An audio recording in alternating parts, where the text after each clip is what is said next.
everybody. Hi. This is the second time we're recording this. I don't think we need to mention that part. We don't? No. Well, the forced smile on my face is maybe okay. So, here we are, episode 52. I'm Part Kim. 2. Yeah, and I'm Jennifer. And you're watching this on August 7th. Right. 2020. This isn't the first time we've had to re-record, because all last summer it was because the camera stopped spontaneously. Right. Yes. Relatively speaking, we've re-recorded less this summer than last summer. Yes, okay. We're in the middle of a heat wave. Yeah. It's Yeah. very hot. Yes. Sweaty. Yes. We're not very happy. No, we're not. Yeah. Anyway, we'll get in the mood. So, We're less happy having to redo this now because of, well, I can't even. yes. Everybody knows how I feel about Apple. So here we are on August 5th, but you'll see this on August 7th. Yeah. And we're really, like, it's really quite something. All right, we were saying the same thing, I guess. It's an anniversary of the heat wave last year. So here we are I again. think we're off. We're 2 weeks later, but Oh, same really? I don't know. feeling. I can't even remember what I 40 had degrees. for breakfast. Yeah. And I eat the same breakfast every day. So, All right. so anyway, you'll have to tell me if my... You look if- fine, actually. You Oh, must really? have the good powder on. Yeah, I guess I have the good powder on. Did we introduce ourselves? No. Okay.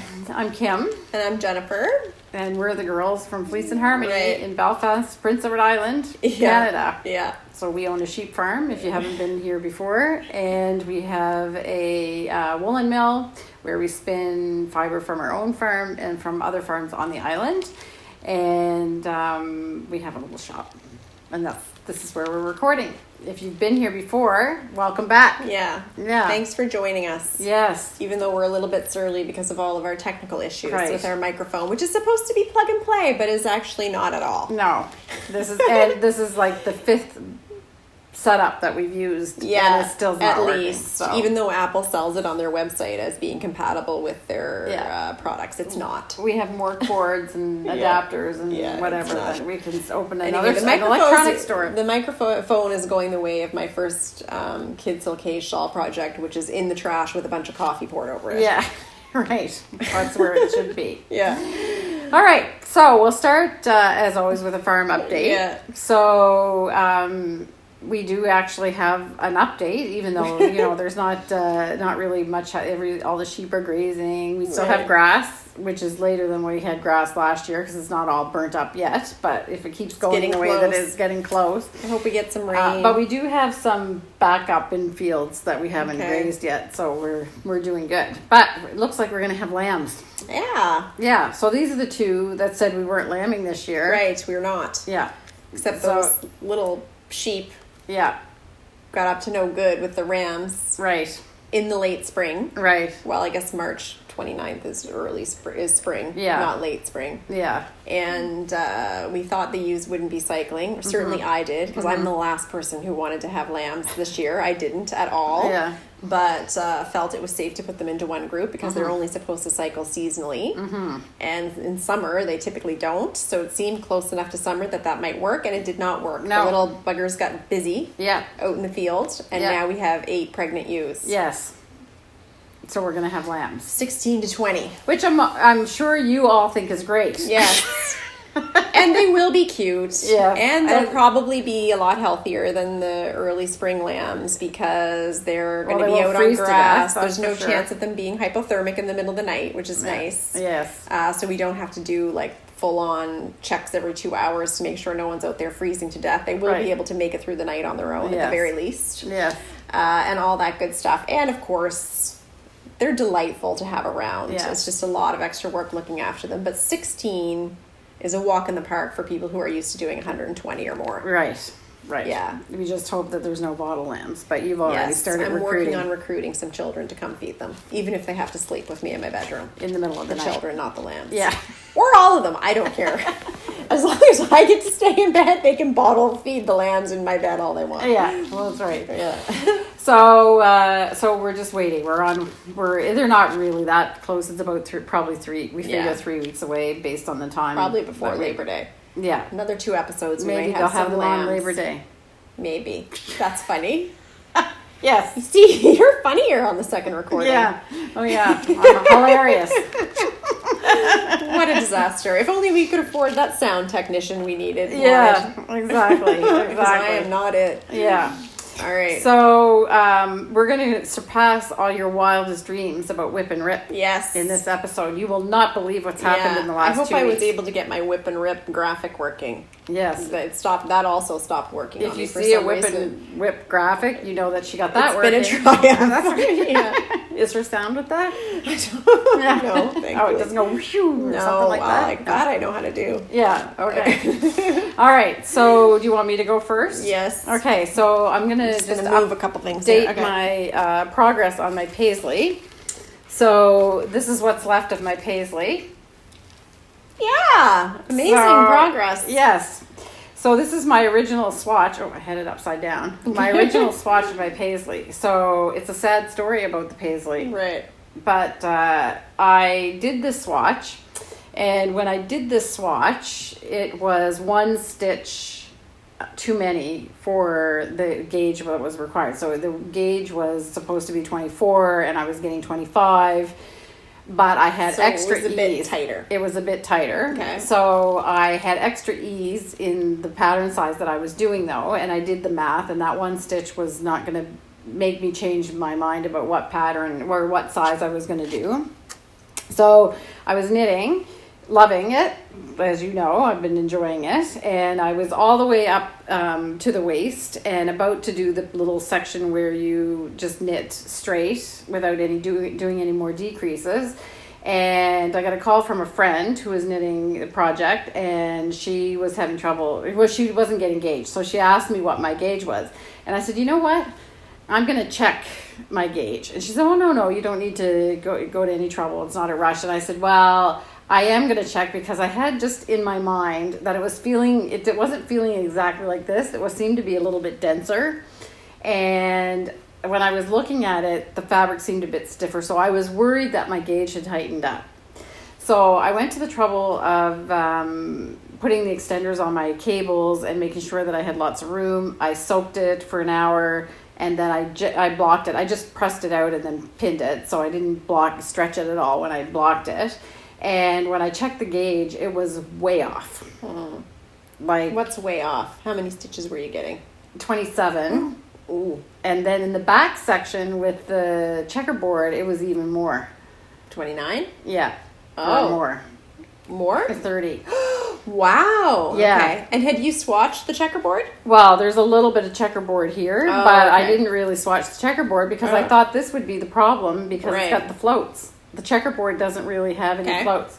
So I don't know what happened because the knitting looks fine. There's no puckering or anything on the floats. Well, there wasn't. I ripped the whole thing out.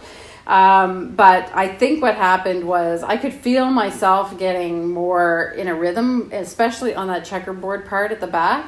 And I think I just tightened up because I was going a lot faster. More efficient. Yeah, okay. This was really slow doing this because I found doing the swatch in the round was a little bit fiddly. So I was really it was slow knitting. I wasn't in any kind of rhythm. I was getting used to the way that the pattern, reading the chart and everything. And I think when I sped up and got better at the color work part, it was actually tightening my gauge. Anyway, I don't know how it happened, but that's what happened. And there was no way it was going to fit. So I actually could try it on because it was in the round, and it fit perfectly for a sweater that you were going to wear as a top, but not for a jacket. With negative ease around the hips. Right. So I didn't have to think about it for very long, actually. I just decided it was better to rip. And I could see the improvement in my color work. I had actually never done a sweater that was full color work like this. I've done motifs and yokes and everything, so I'm used to knitting and color work, but I'd never done a full pattern like this. And I could see that it was getting much better as I was getting more practice. So that's why I wasn't really heartbroken about ripping. And I knew I could just re-knit the yarn, so it wasn't going to ruin the yarn. There's nothing lost except for my time. Right. Substantial amount, but whatever. And I had training. Right. I'm looking at it as training exercise. Because of your color dominance thing. Yes. Right. So there was a little strip at the beginning of the color work on the sweater that I was happy to keep going with. That you could see the color there was color dominance, and we're really of the school that's a tension issue. Yeah. It's not a real thing other than a lack of. It's a real thing because it happens, but it's the not, cause of it is usually a tension issue. So that was disappearing as I was going up. So my tension on my two-handed color work was becoming much more even. Mm-hmm. So, the next version will be better. Right. So of course it always is. Yes. So I'm going to swatch in the next size needle up. I'm willing to go up one needle size and see how that looks, but I don't want the fabric to be too loose.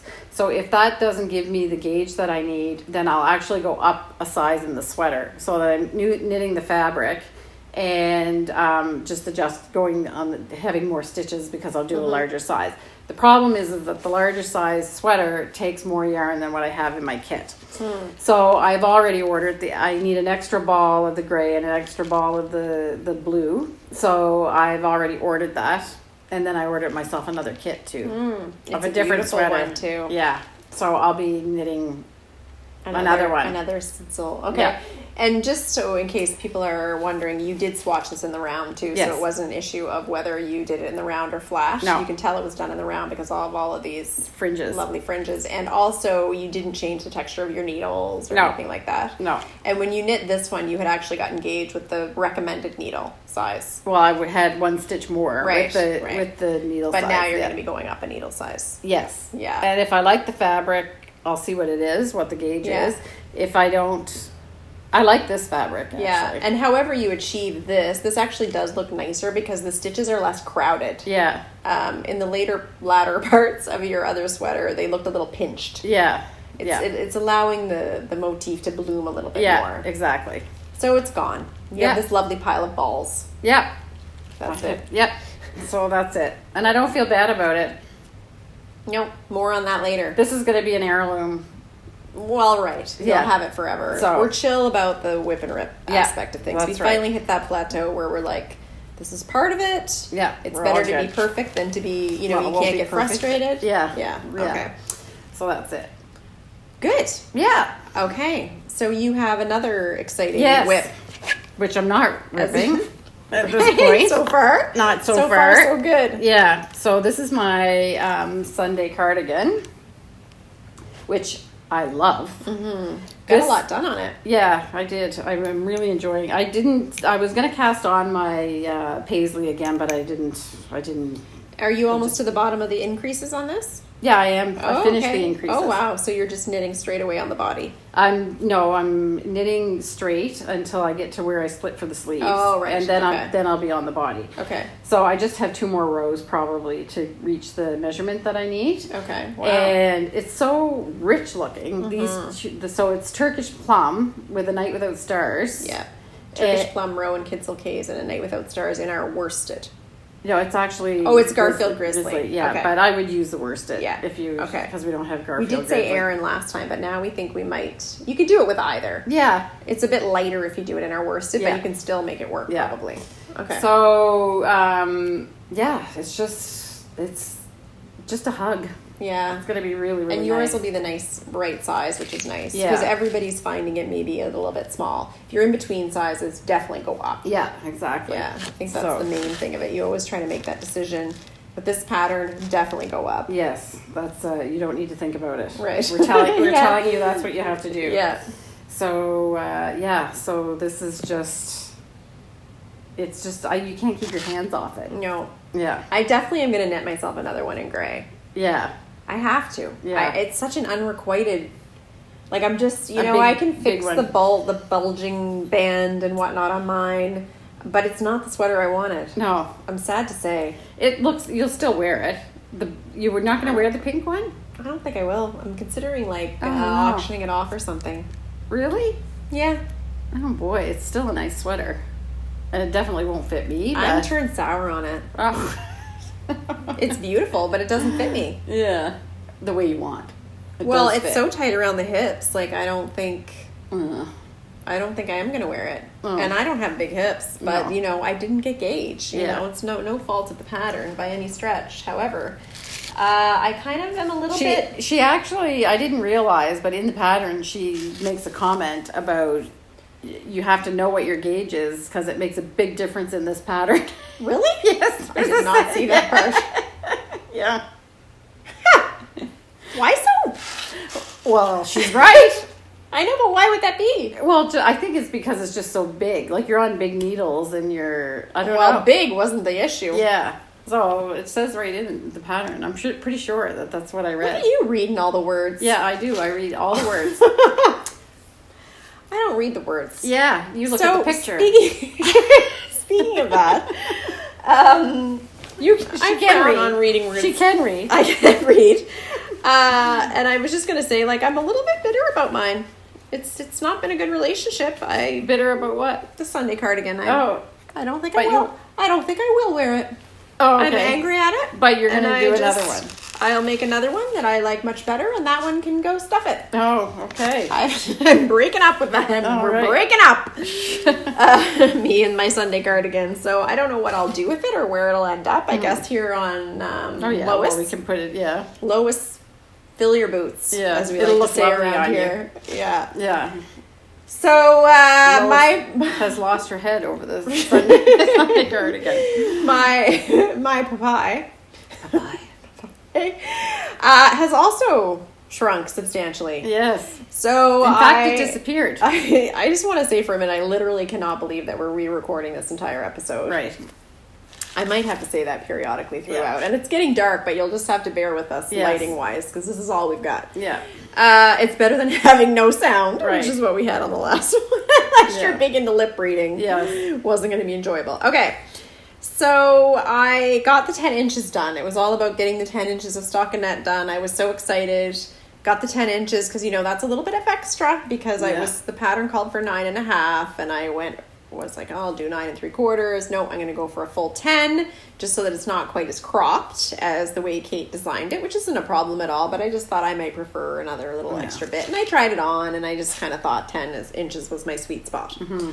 Which it would have been. I was very excited to get the 10 inches done. It was a long time coming because I think I was very busy at this time. And I kind of started it when we were trying to record weekly. Yeah. And the irony is when you record a knitting podcast weekly, you do not have time to knit. Right. That's just the way it goes. That's the truth of it. A misalignment of the priorities. It does not work out. No. So I finally got it done. I went to take off 8 stitches at each marker for the armpit. And I thought, I'm going to do something I don't normally do.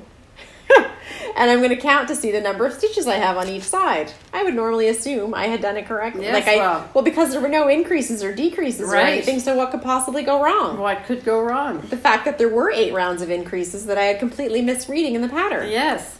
Because I finished the ribbing at knit night and thought, I think what you do now is knit for 10 inches. So I just went and did that. Yeah. That was the end of it. Never looked at the pattern Never looked at the pattern for 10 inches. For 2 months. I'm here at knit night thinking, I'm done the ribbing, I'm going to knit for 10 inches. Yeah. That was my thinking. Mm-hmm. Until you read the pattern. That wasn't the pattern. No. As it turns out, the pattern was knit for 10 inches, but also increase every 9th row. In bold. Yeah, it was in bold. Step A, increase row. Step B, plain row. I missed step A. Yeah. That's true, I only missed half of it. Yeah. Step right to B. Step B and keep going. Just follow step B forever. Yeah. Until you're happy. Right. So I was like, well, I love working with this yarn. I love the color. Yes, it took me 2 months to get it done the first time, but I'm already way faster. Yeah. Yeah. And I wasn't happy with my ribbing at the bottom because I also missed the part about doing the ribbing in a smaller needle. Like, I didn't follow any of the instructions. No, you looked at the picture and then knitted. Yeah, I looked at the picture and started knitting. I was really excited. You talked a lot about the yarn. You said something really mean, which was that Kate wouldn't want to be my friend now. I considered lying. Yeah. And, I'd be like, how fast do you think I can knit this 10 inches again? Before we record on Wednesday? Not a chance. Because I really didn't want to admit that I'm that much of a spaz, but I personally think that Kate will find it charming. Do you think? And let's face it, her pattern is now getting double the airplay. Right, yeah. As I do it a second time right in a row. Might take you as long to knit that as it did my Joe I Bass. thought that was very mean. Maybe Kate and Sam, none of them want to be my friend. Yeah, right. But anyway, We're I'm gonna have doing to it again. buy a lot of books to make And up. there's like a really exciting section next called sleeve cap, and I don't think I've ever knit a sleeve cap like that per se. If you read the instructions, I was very much looking forward to seeing the instructions for how to knit a sleeve cap. I was so excited I got whistled right up to that part and didn't look at the pattern. Right. So I'm looking forward to getting the next 7 inches done. I'm halfway through the increases now. I was missing 32 stitches. There was absolutely no way I was going to be able to fudge that. No. It's like not even close. No. And I wasn't happy with the ribbing. I went down, I think 2 needle sizes actually to get this nice and snug. Yeah. And it's probably too snug now. I couldn't find the needle size I wanted or my needle gauge. So I was like, these look small enough. Oh my god. Right. It looks perfect, admit it. You're keeping it no matter what. Oh yeah, it's fine. I'm happy with it. The ribbing's fine. Okay. I mean, when you're talking about the difference between 2.75 and 2.5 millimeter on a ribbing. It looks great. What's a stitch between friends? Right, it looks great. Yeah. Looks great.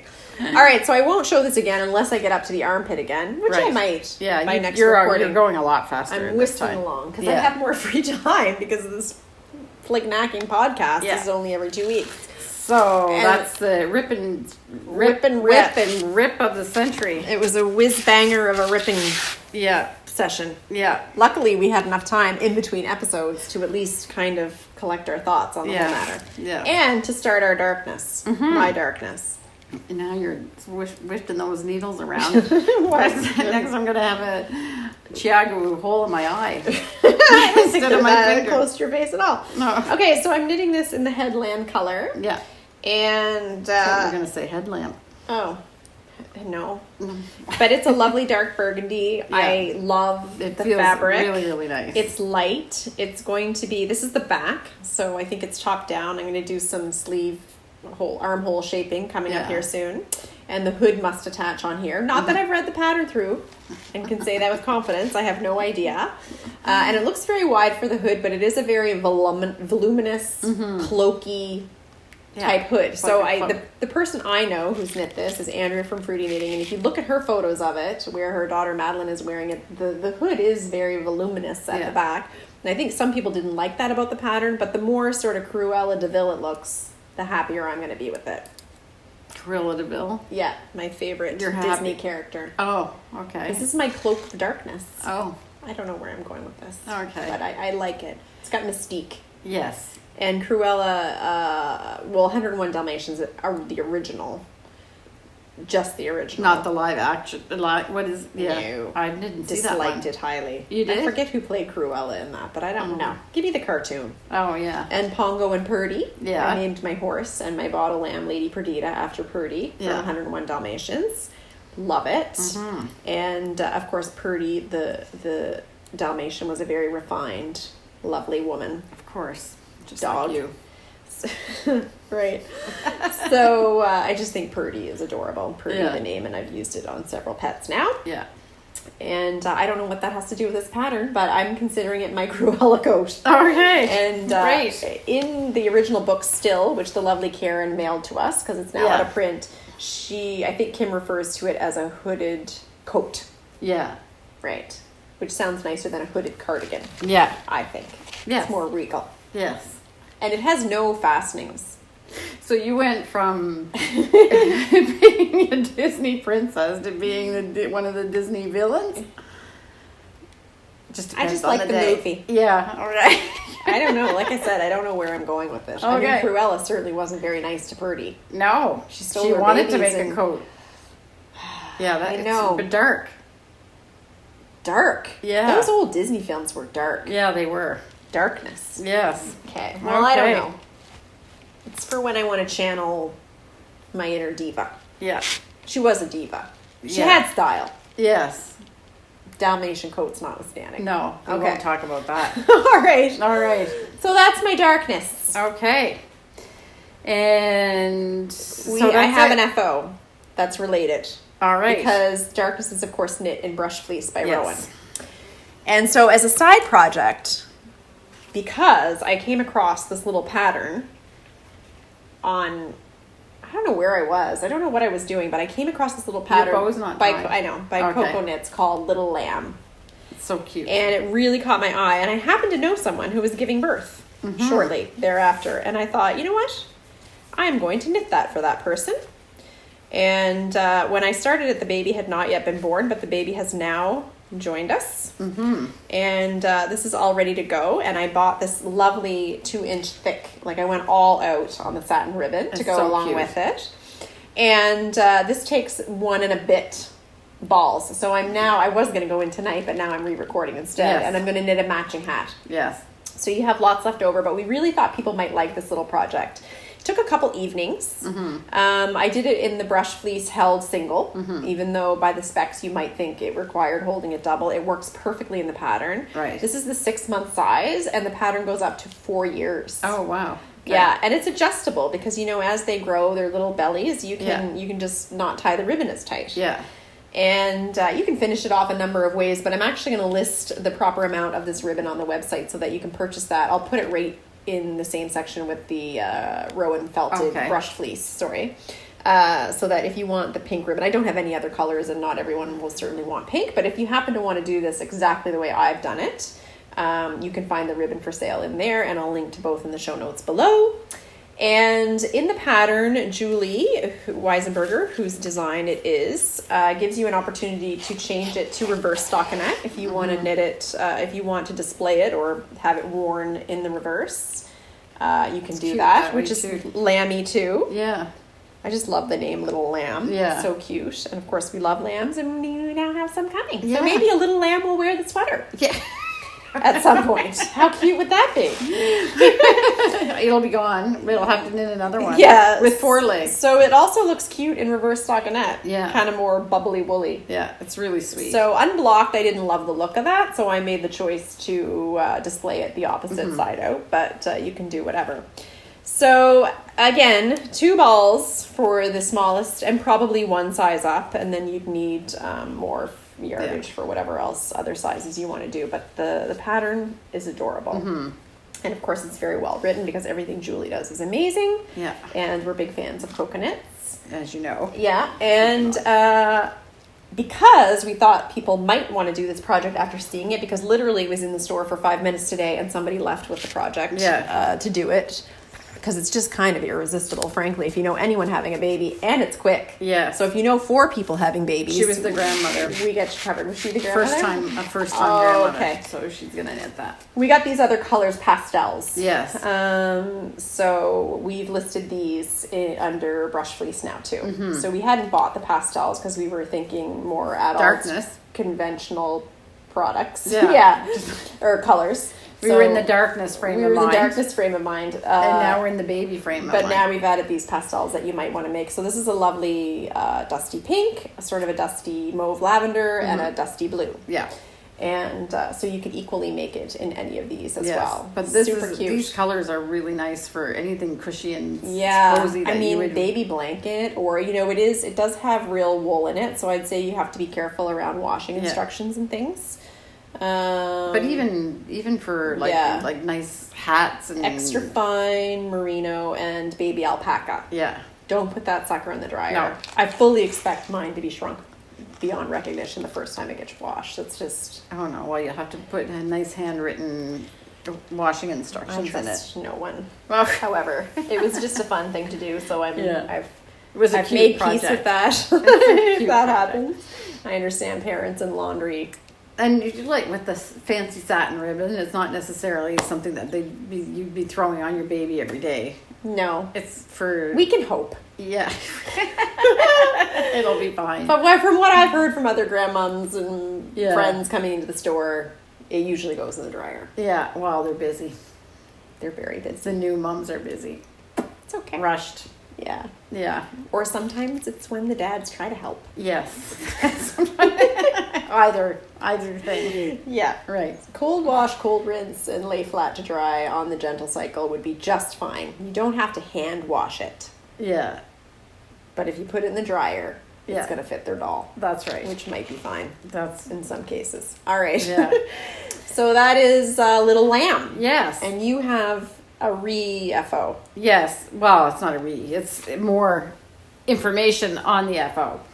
So the last episode when I was wearing my Cornwallis, I actually hadn't finished. I finished the sweater, but I was wearing it with these rolled, the rolled hems, which is I got fluff. Mm-hmm. Sorry. The rolled hems. So as you recall, it had on the sleeves and on the bottom of the sweater. This makes me crazy. Yeah, I know. It makes me crazy too. Some people like it. It really makes me crazy. I'm surprised at how much I don't like it. Yeah, I don't mind it. It also just looks like it would collect dirt or something. I don't know. I don't know. It's just not, doesn't seem finished. I didn't sew this together like it was supposed to because I knew I was going to do something else, but it's just not for me either. It reminds me of a clown or something. But you've been used in a lot of patterns. We do love Martin Storey though. Yes. No disrespect. No. But the rolled hem is just not for us. So... All right, so Cornwallis, so I did this little treatment on the sleeve instead, and we're going to do, I still have to just clip my ends there, and we're going to do a little tutorial about how to do this, but I'll explain a little bit first about what you're going to see. So when you did the rolled part, you knit tighter for 4 rows in stockinette, and then you knit at the gauge of the sweater for 4 rows, and then the tight part turned up. So what I did here, and this was a suggestion from one of our customers, Diane, who actually sent a whole step-by-step instructions and with pictures and everything. She really went to a lot of work, which I really appreciate. So what you do is you pick up stitches. I picked up the first row of stitches that were done in the full size, the larger needle size. I picked up all of the stitches. Then I knit and bound off as I went along with the red, and I chose to do it in red instead of just the plain white to add a little bit of accent. In the tutorial, you're going to see that that's exactly what I did when we recorded it. If you want, some people are going to say you don't need to do that. You can just pick up and knit and bind off as you go along. I wouldn't recommend it in this case because it is a little bit, it's quite tight. The fabric is quite tight.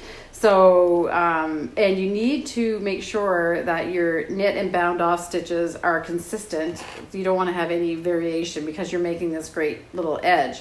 So I would recommend that you pick up all the stitches first, then do all the knitting. Seems very likely that would just be more a consistent result. Yes. Picking them all for up sure. And having them there for you to just I go tried around. it the other way. Oh, okay. So, and I right away, I was dubious that that's what I was going to do, but I know that I've read this treatment in patterns where they say pick up and knit, which usually means at the same time, but I thought, well, I'll try it and see what happens, but it's hard to get really consistent because you need to be knitting like your stitches evenly. So makes sense. And what difference would it make? Just do it the easier way. So when you see the video, that's what you're going to see. Right. And it is a little bit tight because this does make it less stretchy, but the sleeve is kind of like a straight sleeve. So you've got room. So you just don't want to tighten it up more. So you just need to be take your time and do it. It's super easy to do, but just take your time.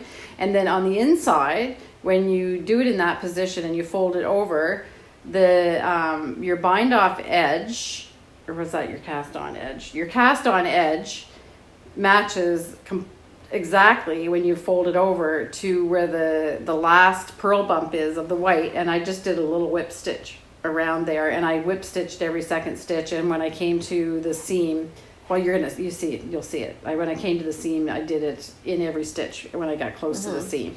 So how long did this whole little sleeve thing take you? It didn't take long.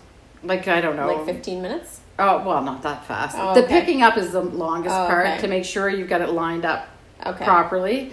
And then the knitting around and didn't take long. I mean, I did it in like having my coffee in one morning. Okay, and you've got the whole bottom done now. And I've done the bottom. Right. That took a little bit longer. Nice. Well, yeah. Yeah. Took a little bit longer. But so nice. Yeah. And then I left this so I could do the tutorial, which you're going to see. Right. Okay. Perfect. So I'm let's gonna go watch go the knit. Whip that right up on the tutorial. I'll meet you back here. Yeah. So.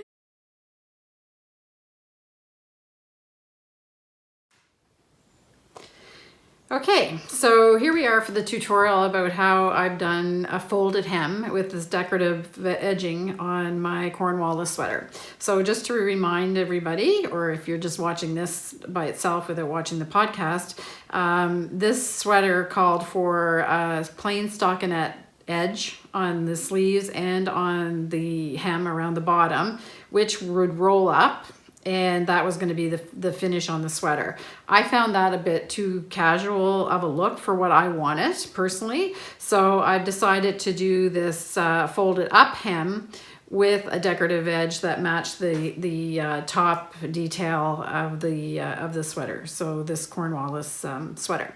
So the way this rolled edge is done is you used a smaller needle size and did 4 rows, and then you switch to a larger needle size. So the bottom 4 rows are the tightest part of the sweater. When I sewed up, I didn't join the rolled part because I knew I was going to do something different. I hadn't decided exactly what, but I knew I didn't want this to be joined right away. So the first thing I'm going to do is I'm going to, the way that I made this is I'm going to pick up stitches all the way around the sleeve, and then I'm going to knit with the red in the pickup stitches and bind off at the same time. So we'll show you how we're going to do this. I'll show you the whole thing and we'll just speed up the parts that become repetitive. I'm using the smaller size needle that I knit in the first 4 rows, but I'm picking up in the first row of the larger stitches, so that'll make it a little bit easier to make a nice pickup. So you have to do this, it's pretty easy. You just pick up one leg of the stitch, and you just make sure you're picking up the same leg on every stitch as you go along, so you just have a nice even look. So I'm gonna start, and I'm gonna start in 1 or 2 rows of stitching because I want to have the join of the decorative edge close to the seam, but not right on the seam, because this will make a nicer join when it's on something that's flat rather than going over this seam, which is pretty flat, but not perfectly flat. So here we go.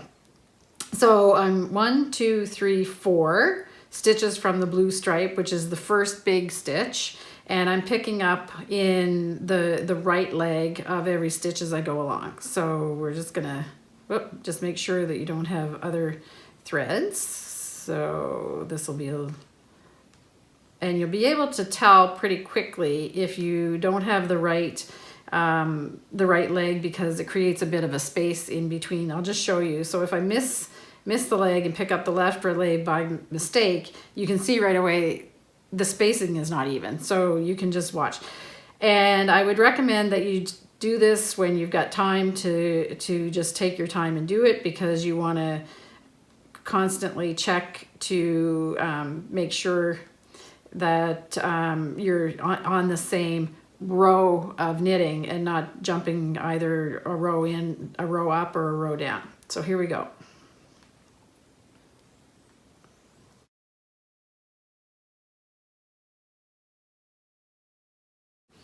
Okay, so I'm going to do half, and then I'm going to go and do the other half because it's a little bit of a tight circumference. So in this case, I'm using my circular needles. So I want to knit in this direction towards the left, as if you would knit, and you want the hem, this is the right orientation of the project. So you want the hem to be on the top of the needle and the garment on the bottom of the needle, as you can see how I have it, because when you go to knit this, you're going to create, this will become the back side of the knitting. So you're going to have the purl bumps on the back side, which will eventually be turned up inside. Okay, so I'm just going to pull this back, and I can see that all my stitches are even, so I'm assuming that I've made it it's all in the right leg, the correct leg, and they're oriented just like knit stitches would be. So I'm just going to take a bit of my red, and I'm going to start knitting. So I just insert as if to knit, and I'm a continental knitter, but for this I do English just because I find it's easier to keep the tension even, and doing the bind off is easy. So I've knit into the first stitch, and I'm going to knit into the second stitch. I'm just going to hold that tail so I get the right tension, and I'm tensioning this so that it's not too tight and not too loose. So I'm not really making it right up to the needle like super tight. I'm leaving a bit of elasticity there because you don't want your edge of stitches to be too tight, because it'll constrict the movement of your sleeve, the bottom of your sleeve. And the first stitch is a little bit loose, but I have my tail here, so I'm able to tighten that up to make it even. So now I'm going to knit the next stitch, and I'm just going to pull over. The stitch is it's just a regular bind off. There's no fancy maneuvering that has to be done. Just make sure the stitch looks even with the other ones, and then bind off. So now I'm just going to go around, and I'll do one or two more slowly, and then we'll speed up.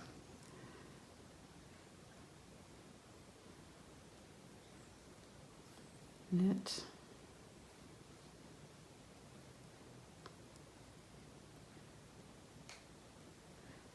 And bind off. So you can see what's happening. It's creating a chain along the knitting, and you can see a little bit of the white underneath, but when you finish, that will be less noticeable. So we're just going to go fast now.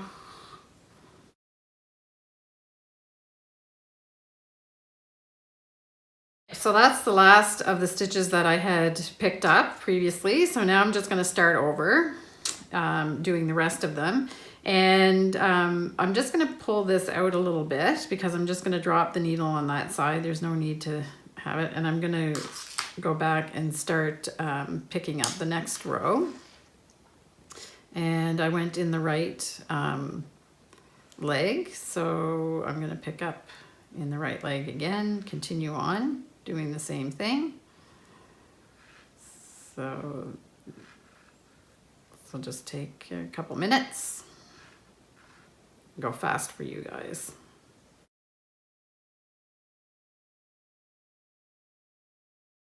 Now I'm at the seam, and I'm just going to pick up the stitch here on the right on the selvage edge, and then continue on. I think I just picked up the wrong one there. I need to go up here one more. Just get that end out of the way, and I'm right to the next leg is this one. Actually, there's a little bit of a gap there, but that's no problem. So now I just pull my needle through again. And sometimes, depending on how you seamed up, you may want to pick up even an extra one in the middle of the seam there. That's not a problem. And oh, I just dropped these ones. I'm going to go back, pick them up, but now they've already had the needle in them, so they're really easy to find. There we go. And we'll just insert my right hand needle back into the stitch. And then we just start doing the rest. Just make sure everything's oriented the right way. It is, and here we go again.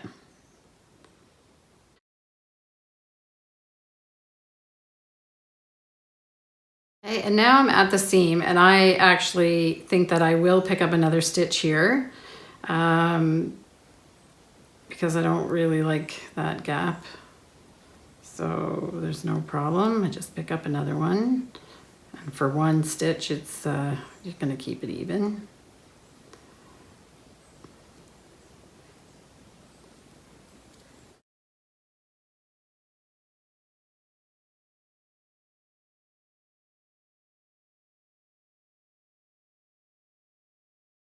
Okay, just going to take a look.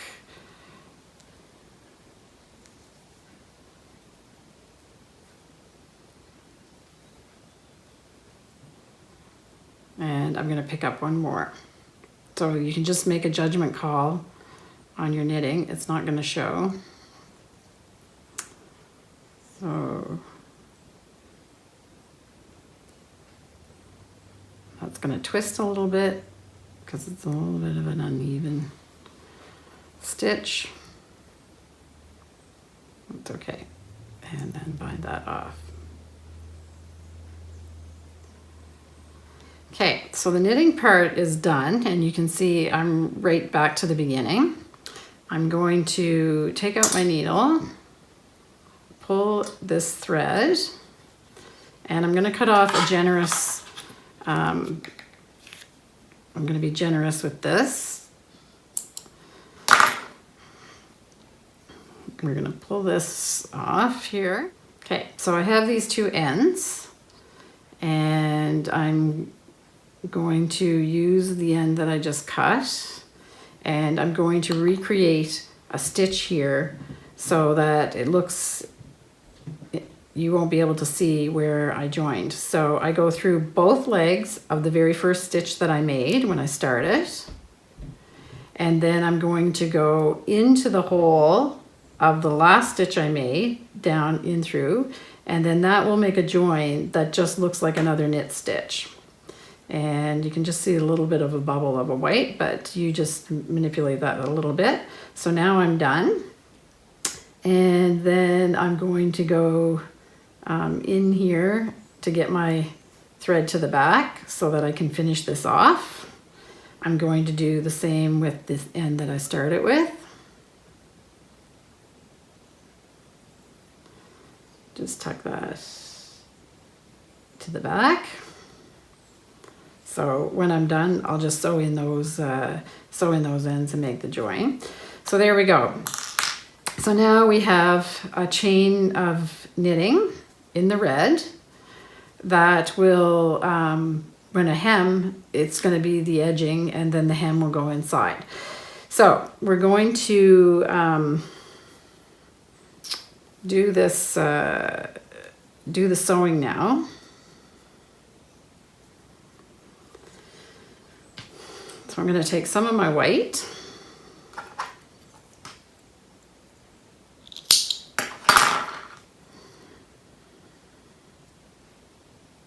and we're just going to whip stitch this.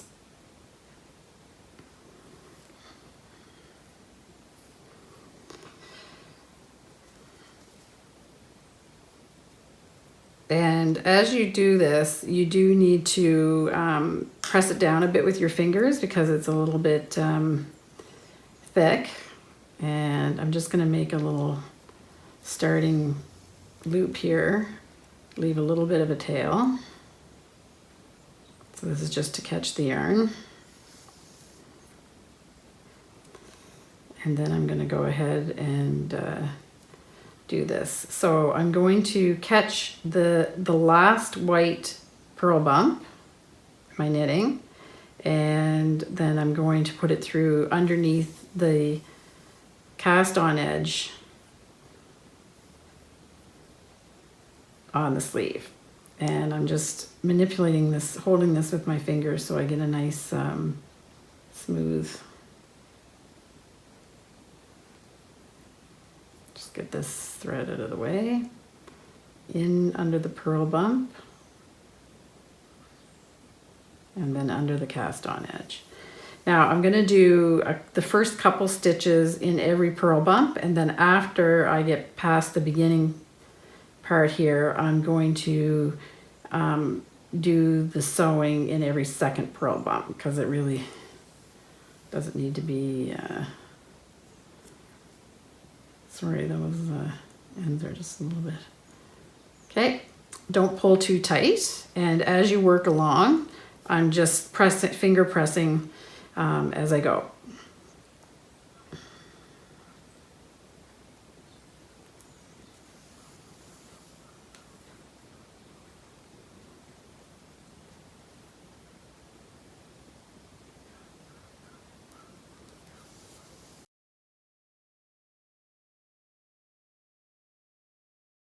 So now we're coming to the finishing few stitches. So I'm going to pick up every purl bump for the next 2 or 3.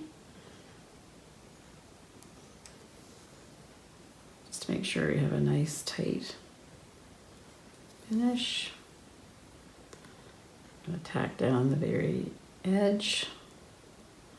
It's a little bit thick there.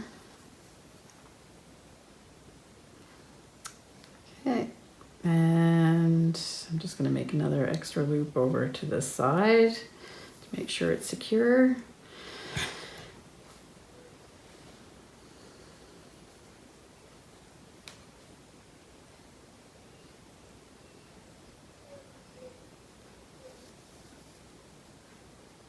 And then that's it.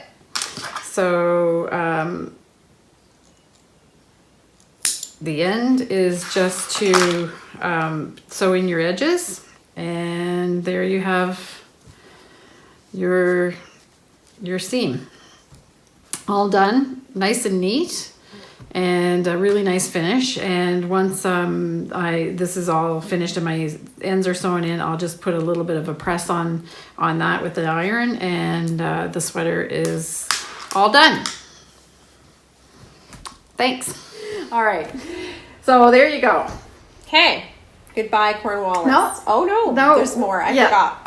Okay, so there's, I got lots of comments about my comment about the length of the raglan, the depth of the raglan sleeve. So I took a deep dive the week after we did the recording on raglan sleeves, because I wanted to know if maybe my row gauge was wrong, because we had talked about it might have been the row gauge, or if the sweater drooped or whatever. It was none of those things.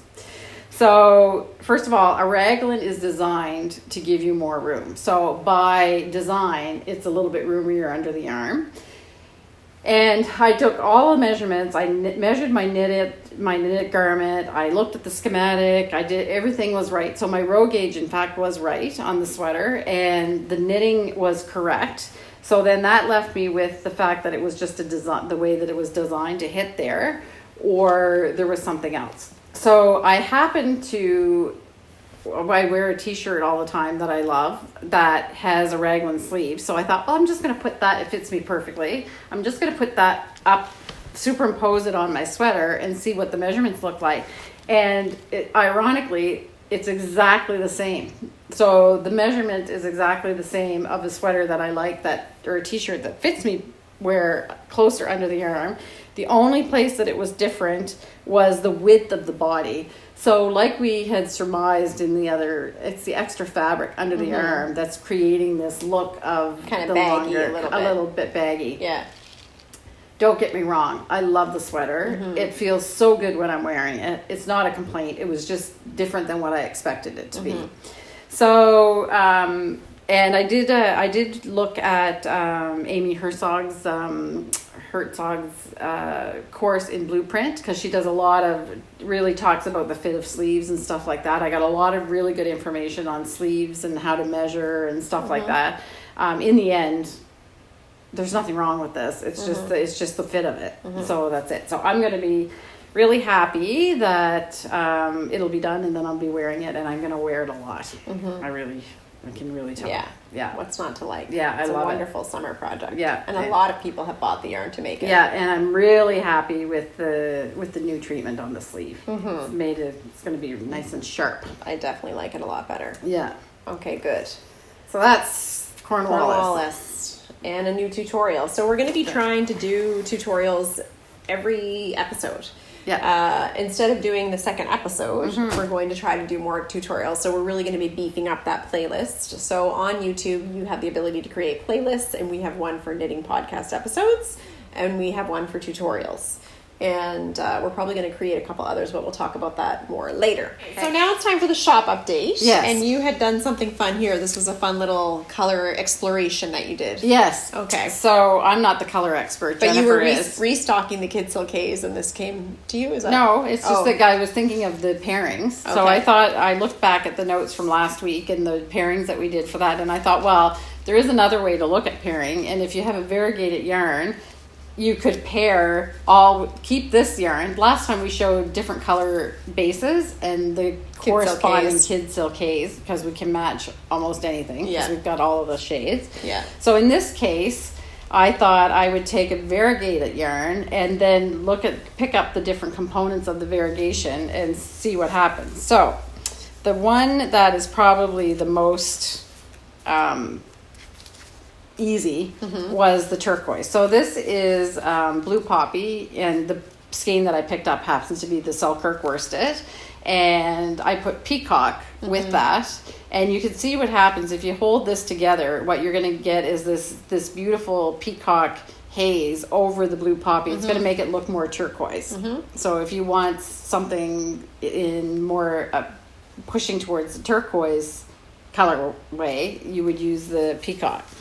If you really love true blue and you wanted to pick up the true blue, you could use bluebird with it, and that will it'll change the look of whatever it is that you're knitting. It's going to be definitely a richer sky blue, probably is how it's going to turn out.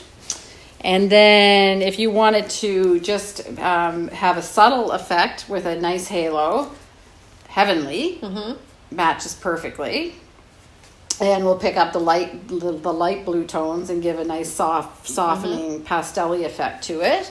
And then finally, oh, look at that, I'm making a little stack. Take these over. And then finally, if you really wanted to make a little bit more drama, there's little hits of purple in this, and you could use dewberry, and you'd have it would be a purple haze.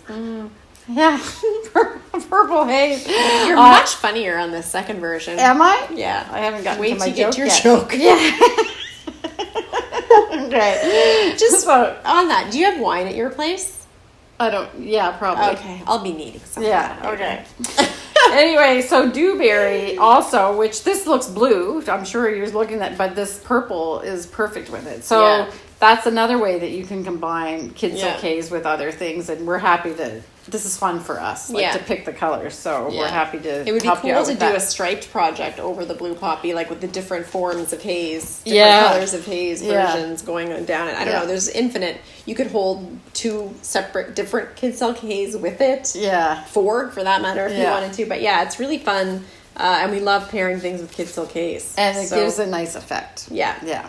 Really makes it really soft and warm and fluffy. Yeah. All right, good. So then the shop update is that.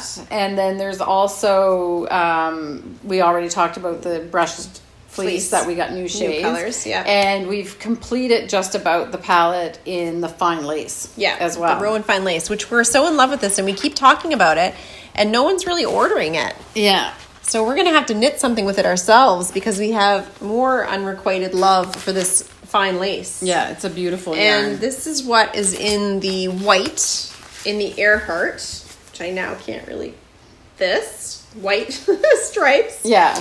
So we fell in love with it from the minute we saw this because it's so light. And of course, this is knit in a fairly large needle for a lace weight yarn, but it makes a really light, fluffy fabric. Yeah.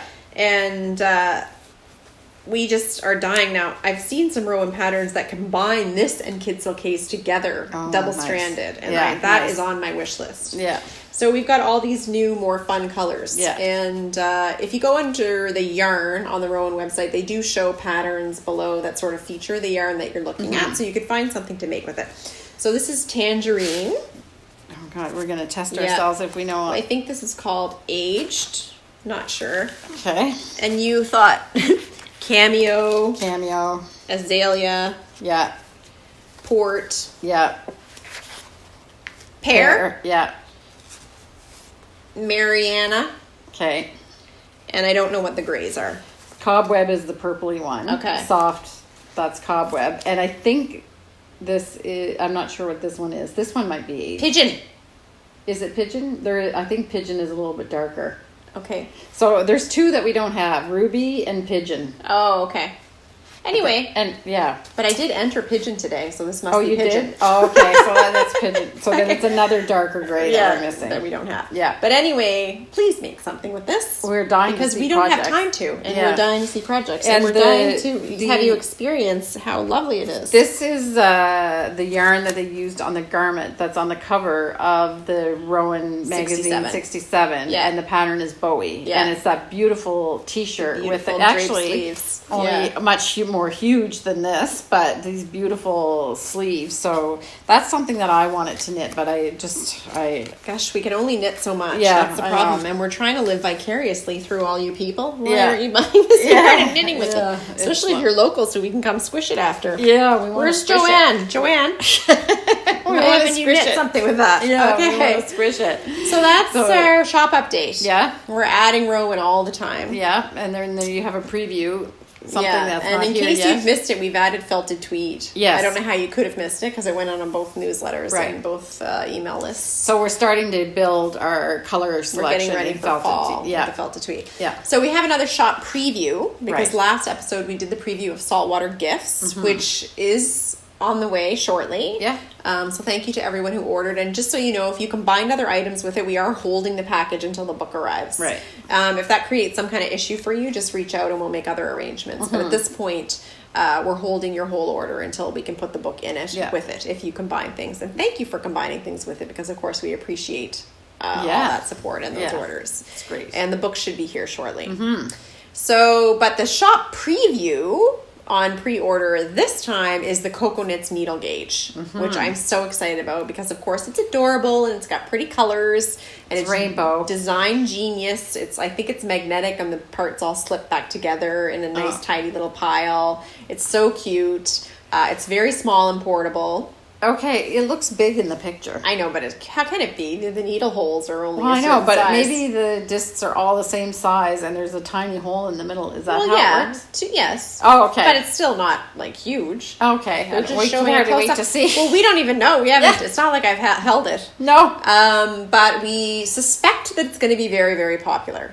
Yes. So we went ahead and ordered a whole bunch. Yeah. Actually, I got 30 of them. Yeah. So if you're looking at this now and this is something that you feel you must have, my suggestion would be to grab it while we have it because when they launch new things, they do tend to go out of stock. Yes. And might I suggest a mesh bag with that? Right. Because we now have lots of mesh bags. Yes. Because we accidentally clicked the button a few too many times Yeah, on the order that's page. right. But that's okay. We actually sold a lot of mesh bags too. We did They were since popular. then. I actually thought they were all gone for a minute there the other day, and I thought, oh my goodness. Oh no, I knew that it wasn't possible that they were all gone. But it's a great product too. Yeah. We love Cocoknits. Yeah. I mean, you gotta love something when you talk about it this much, and I it's know. not like they're sponsoring us or anything. No. We just we appreciate not to love? good quality and smart products. And we never stray. We don't use other accessory There's nothing that's companies quite the same. Just nothing. Yeah. Come on. So grab yourself the new Cocoknits needle gauge and be the envy of all the people at your knit night. That's right. That's what we're saying about that. And I can't wait to get my hot little hands on one. Right. They'll Since be I here just soon. admitted I lost my other needle gauge during my Pabaigh discussion. You lost. I found it later. Oh, okay. I couldn't find it when I was trying to select my needle for the ribbing, so I just went by sight. Oh, okay. Because And compared that to the picture. well, because Knit Picks does not label their fixed circulars below a certain size Oh. at all, Oh. reading glasses or otherwise. Oh, okay. How bold! Yeah. Don't even label it. You're not using your Chiagas, or you wasn't, don't have that size. I don't have that size. Oh, okay. Yeah, We could help you out with that. I know. Yeah. We have Anyway. that size in the shop. I think at least try to label them, even Yeah. though nobody can read it. Let's face Yeah. it. All right, so now we have a little story we want to tell you because somebody was in here today asking about this coverlet. Yeah. It's an old-fashioned coverlet. It was made in the 80s. Yeah. Okay. That's the 1980s. Old fashioned. Old fashioned. Yeah, right? How old fashioned? It just depends. Okay. Well, I think the concept is older than 1980. Yes. Okay. I'll explain. It's a friendship coverlet. Yes. And it does not belong to us. No. It belongs to our local historical society. The Belfast Historical And Society. we are apparently the caretakers of it, responsible enough to look after it. Apparently. Even though we're incapable of getting a microphone working or reading a knitting pattern. You're right. Somehow we've been entrusted with this Yes. So far, so honor. good. Okay. And if you look at it, it's interesting. So these patterns are all old-fashioned. They came Traditional. From, yeah, they Okay. came from a book that came literally on the over with the Scottish settlers when the Scottish settlers came over to Belfast. So I'm just trying to so show it all would of be these. from the 1800s. Yeah. So old-fashioned Scottish weaving Patterns? Is that what you call them? Patterns or Yeah. motifs or? Yeah. Okay. Nothing like a scratchy wool, whatever. And the wool is very rustic that it's made out of. So I know nothing about weaving whatsoever. So This one's a favorite of mine. Okay. So the whole idea, go ahead. So there's cotton is the wet warp or the weft or whatever, and the wool is the other part. Whatever is not the cotton. So that's the way that they made it. And the idea was that there were 16 women in the weaving guild, and they each chose one of the patterns out of that book, and they did 17 squares in that same pattern. And they did 17 because then the idea was they'd all come back. They would pass out one of their squares to each of the members, and then they were also doing a coverlet for the archive, I guess, of the guild. So a 16 square coverlet, and if you were able to count, this one has 12. This has 12. So the story is that the weaver that owned this coverlet was a very precise weaver. I'm just going to hold it up. Yep. And the way that it's put together is you have the squares and then you have cotton. I believe it's a crochet that she did to put it together. And apparently one of the weavers told me that the more narrow your joins are when you do a blanket or a coverlet like this, the harder it is, the more precise the squares have to be. They need to be square because you don't have a lot of room to fudge. So I saw other coverlets that were made as part of this project. Other people had put them together, and it is true they all had like a much wider join in the channel joining the thing. So the weaver that did this one only has 12 because 4 of the squares didn't make the cut. They weren't square enough. She called her friends weaving. Yes, and then never showed her friendship coverlet. And then never showed the coverlet because nobody knew that their square didn't make it. So it was a little bit of a control freak. Yeah, maybe. Anyway, she was very precise, and she certainly did a very good job. Everything is like absolutely lined up perfectly on this coverlet. It's just missing 4 friendly squares. Friends. And every time I think of it, I laugh because it's the friendship coverlet. You're supposed to be forgiving to your friends. Not very charitable. No. And so what happened was that lady passed away, and the coverlet made its way to another lady in the community, and she had it. She's since passed away, and her daughter was cleaning out the family farmhouse and found it and donated this to the Belfast Historical Society. So the Belfast Historical Society has this wonderful example, but it's missing 4 squares. Yes. And the pattern, one of these patterns is also in the curtains at the Sir Andrew MacPhail homestead. Yes. Where we're having our knit night. Yes. Which we're still having that. Yeah. September 28th. Right. So we'll give a little bit more of an update on that. But tell the story about the woven curtains at the Sir Andrew MacPhail homestead, which is a lovely place to visit. Yes. Like this home is so historic. Yeah. And are the curtains still there? Yeah. They are. Yes, they're still hanging. I don't know are they if the it's same the original They ones might be it could be a remake of them, but Okay. I know. So Mrs. MacPhail Right. had commissioned somebody to weave the curtains for the MacPhail homestead, and she was very precise about the fact, or very insistent about the fact that she wanted natural indigo from the plant. Yes. So the curtains are navy and white, and when the woman that did the weaving delivered the curtains, Mrs. MacPhail knew that the indigo color was not right, that it was artificial indigo dye, not the natural indigo. She could tell. She had a nose for natural indigo. Yes, so we're talking like probably in the late 1800s or early 1900s. Yeah. Anyway, not modern times. So the woman that did the weaving swore that it was natural, and Mrs. MacPhail knew that it wasn't. And she could tell woven all these curtains. Yeah, she could tell the difference, and I'm assuming that maybe the artificial stuff was less expensive than getting the natural stuff. Or maybe it just wasn't available. Whatever. Or maybe the woman didn't know the difference. Well, I think she would know the difference. Okay. Anyway, so Mrs. MacPhail was not taking. She was going to prove herself right So she went into Charlottetown and she went to the store where they sell the dye. So it was probably a general store or whatever. And she went up to the counter and she asked for artificial indigo. And the clerk behind the counter said, "Oh, no, we've sold everything that we had to so-and-so," who was the lady that wove the So she curtains. was caught blue-handed. Yes, caught blue-handed. And With artificial indigo. yeah, she bought up the whole In supply. Mrs. McPhail's curtains. Yeah, she bought up the whole supply of artificial indigo dye. Wasn't natural. Yeah, that was very smart of Mrs. McPhail. Always tell the truth. Yes. Yeah. And I think It seems like she must have been a crafty woman. yeah, hearing these two stories and then knowing about Rachel Lynn from Anne of Green Gables, you're getting a picture of the typical island woman. At that time. At that time.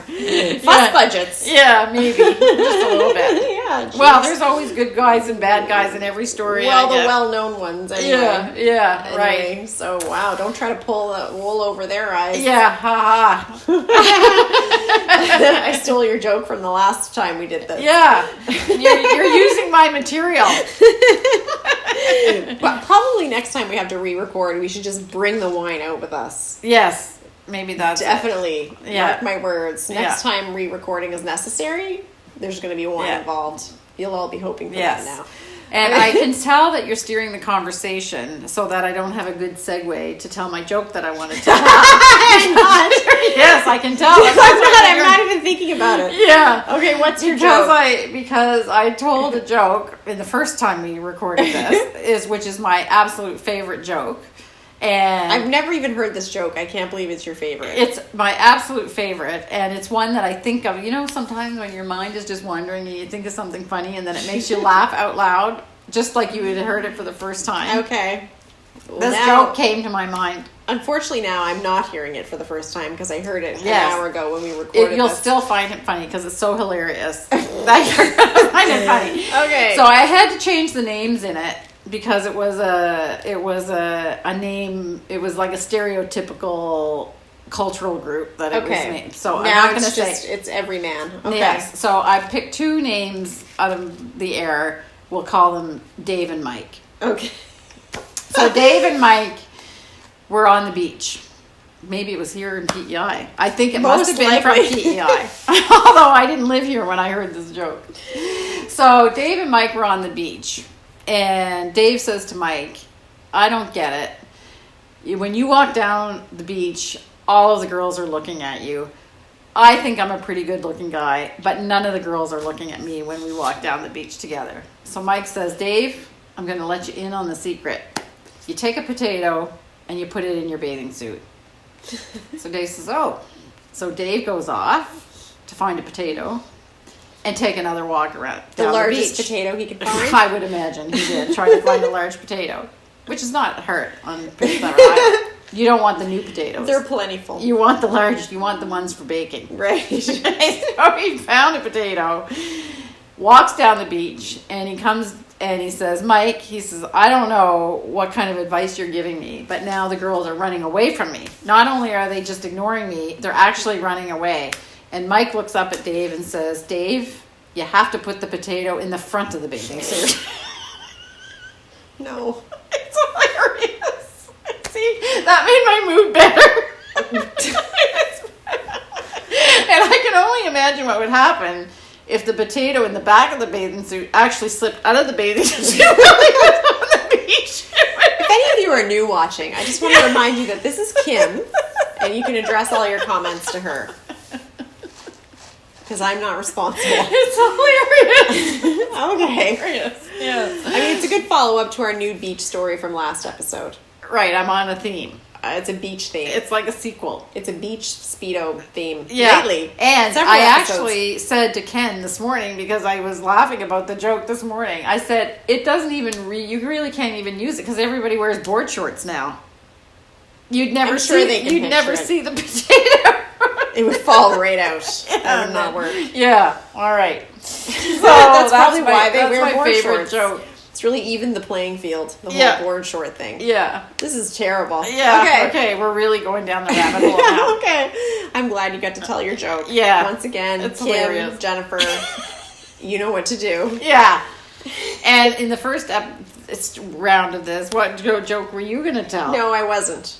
Okay. About a magician trying to pull a rabbit out of a hat. Yeah, don't tell the joke. I'm not going to tell the joke. Yeah. But if you want to message me privately, it's the horrible, maybe I'll send you the horrible joke. Magician Which is joke. the horrible magician, which my mother's favorite joke. Yes. So you come by it honestly.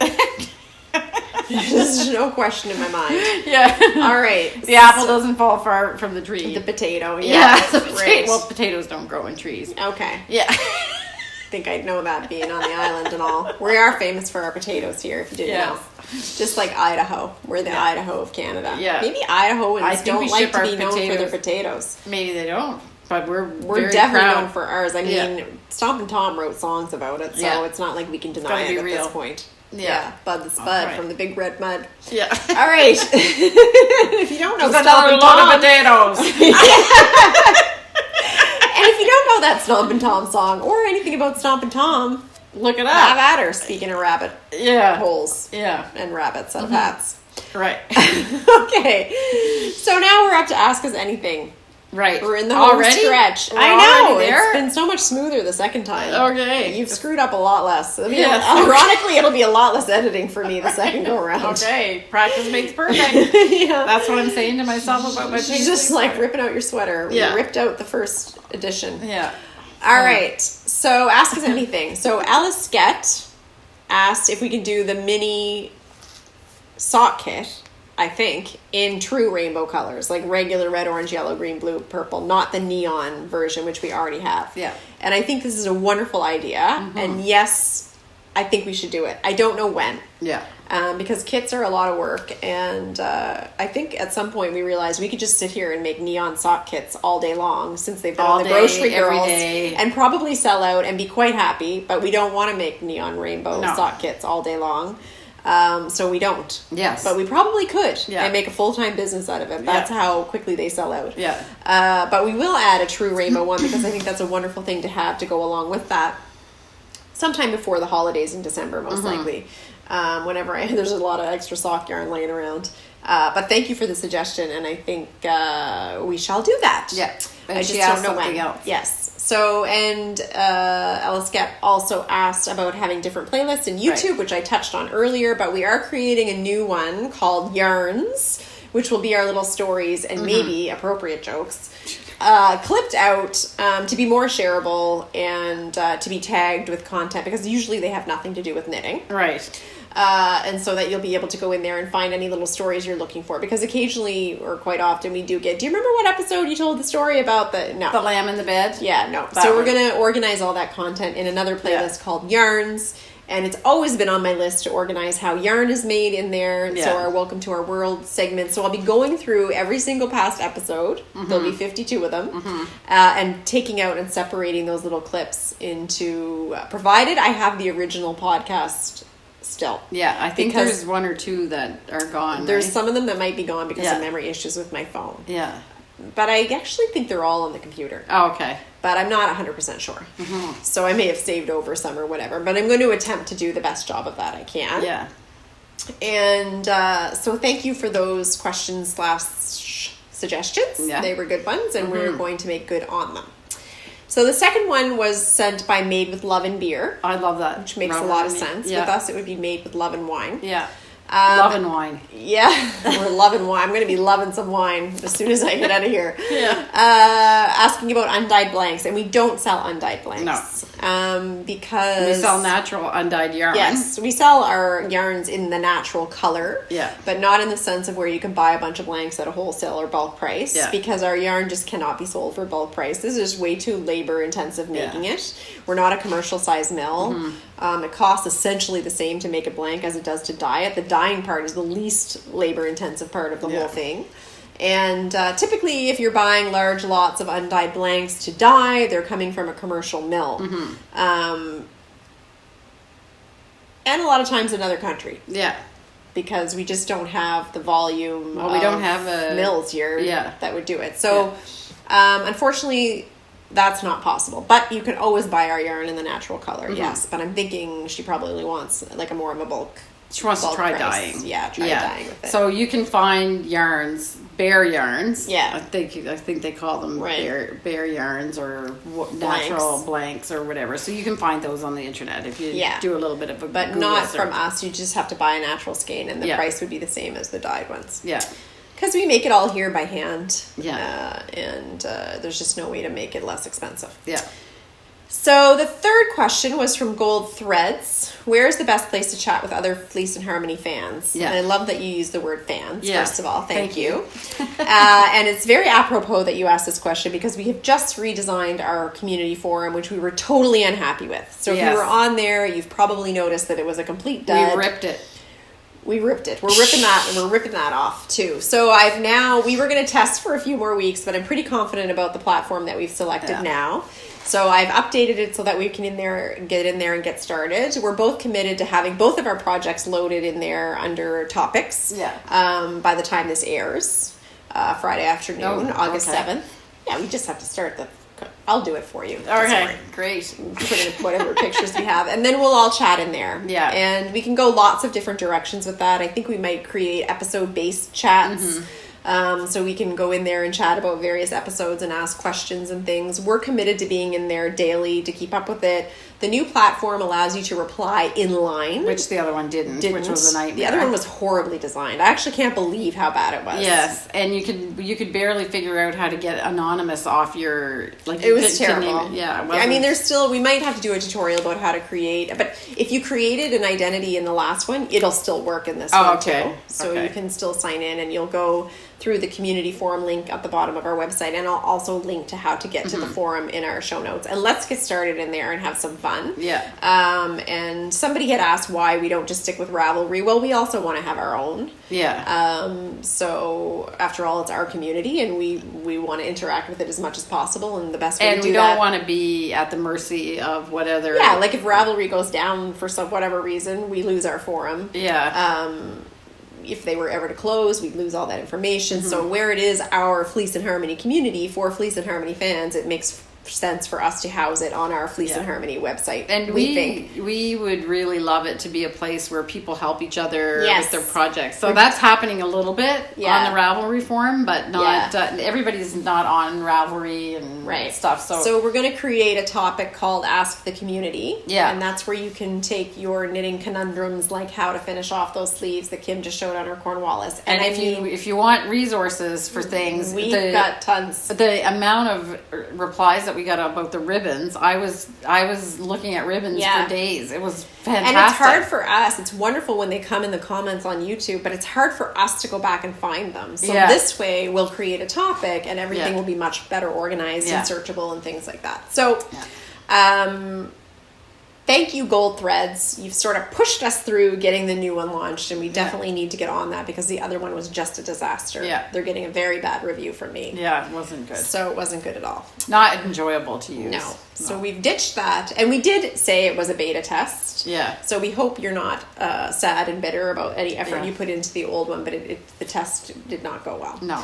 So I'm pretty confident about this new one, though. It's a much better established app within our Shopify platform that should work just fine.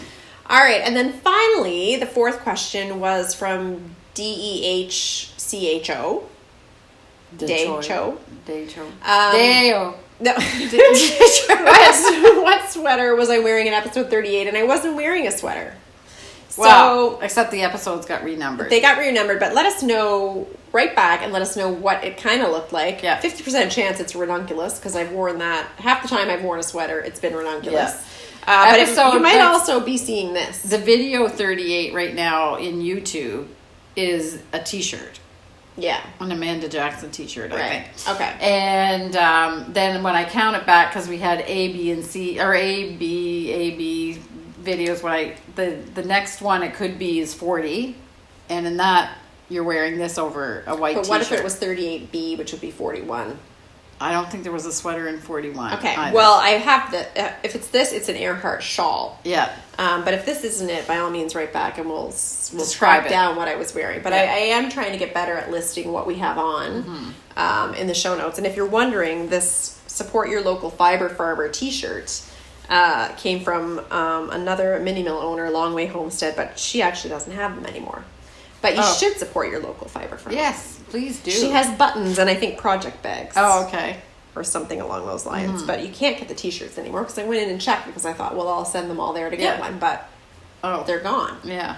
Okay. And maybe if you all write to Anna, she'll get more. But I just felt like wearing this today because it's so hot. I definitely wasn't wearing wool. Yeah. So that's what I'm wearing today. And you're wearing whatever. A blouse. That's now stuck to me. Like it's actually cooled off a lot in the last hour. You think? Yes. I feel hotter. All right, so we're going to sign off for a second time. Yeah. We got it done. Yeah. It's always hard to redo something, but I actually do think it was maybe a little bit smoother this time. Do you think? Probably. We definitely didn't feel like And now we're starting to enjoy the beginning of a beautiful sunset. Yeah. It's probably getting late here. I don't know what time. So before we go, just a reminder to give this video a thumbs up if you enjoyed it, or a thumbs down if you're not a very nice person. Oh. You can join our Ravelry group. You can give it a thumbs down if you really didn't like it. We don't mind. Really?